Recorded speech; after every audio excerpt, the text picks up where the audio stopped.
All right, so if you guys saw the video, um, there's a ton of oil mixture within the coolant that's coming out of the radiator cap. I opened it because I left my family's home and the light turned on, and then immediately my family called me and said, "Hey, I think your car's leaking oil." But once I looked at it, it looked like peanut butter, so I knew something was really wrong. So at that point, I just pulled the car over, drained it, put some distilled water in there, see if it would run. It wouldn't run.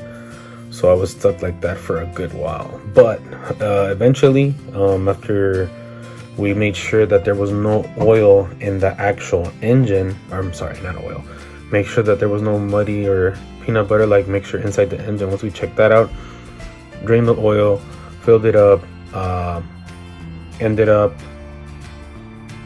doing a block test, and which I'll show you guys right here. Getting the block test is like maybe I think $20 at AutoZone. Just making sure that there's no like sealed broken seals, so you don't have a blown head gasket.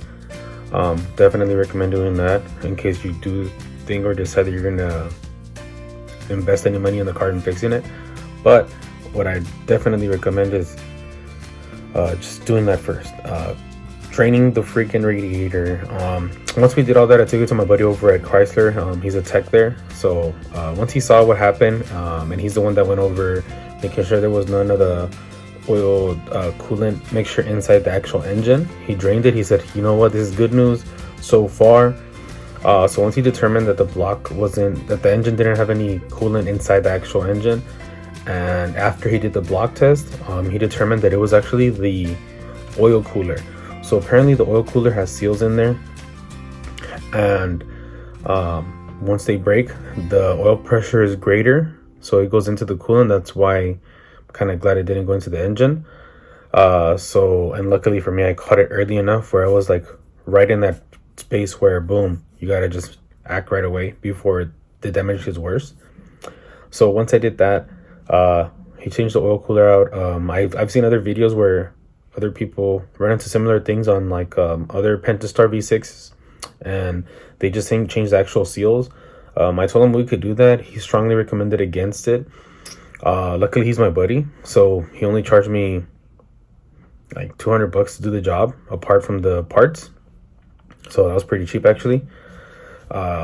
And yeah, he ended up changing the oil cooler. Once he fully cleaned out the system, because he said it was everywhere. It took him like about a solid 4 days to just clean it and drain it, fill distilled water, run it, turn on the heater on just to make sure everything's cleans out, drain it again. He did that so many times, and we even did a radiator flush to make sure there was no oil in there, any type of it.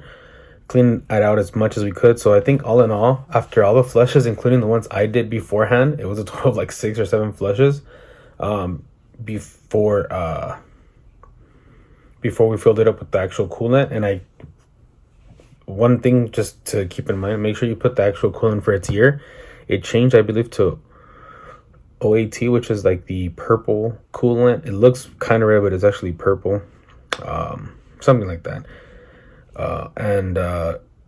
Yeah, pretty much we did the oil cooler. After we did the flushes, we found out that the radiator itself had a hole in it, so we just changed the oil cooler, the radiator. I changed the thermostat just to be on the safe side because it was kind of off when it was getting heated up. Thermostat was $60. I did it myself. If you do it at the dealership, they charge you like $400 to $500. I also have a video of me changing the thermostat, but I just did it one more time because of all the oil. I just wanted to get it out the way. So yeah, pretty much after doing that, and this is something I just wanted to make a video about, just because I feel that people are going to get ripped off hardcore from the dealership. If you can do the job on your own, I don't recommend doing the oil cooler on your own. Everything else, as far as the radiator and the thermostat, it's actually pretty easy.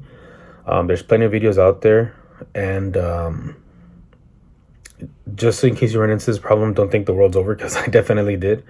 Most people said, "Oh, the engine's gone, you need a new engine." I talked to my buddy. He told me that as long as I cut it on time, and like if the light turned on and I turned off the car right away, he says I'm good. So thankfully I'm good. It's been now about 2 months and a half. Yeah, going on 3 since I fixed it. Zero issues at all, no problems at all. I do check the the oil cooler periodically, or the radiator, the overflow reservoir for the coolant, and I just check it to see if there's any oil in there. But yeah, pretty much did that, and so far it's good. So if you run into this issue, this would be similar to a Jeep, any Jeep, any Durango, Chrysler 300, a Charger, some of the Dodge Caravans, and the ProMasters that have the V6, Predator V6. It's practically the same thing. And yeah, that's what worked for me. So I just wanted to make the video to help anybody else out. If you ever run into this issue and the light turns on where it's overheating, just pull it right away. Drain it when you get a chance. Do not drive it while it's hot. This is where the part where you're gonna make it worse.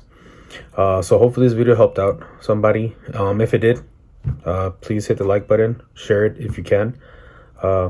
If you guys have any other recommendations or any other videos that you guys like me to make on the Jeep, let me know and I'll consider it.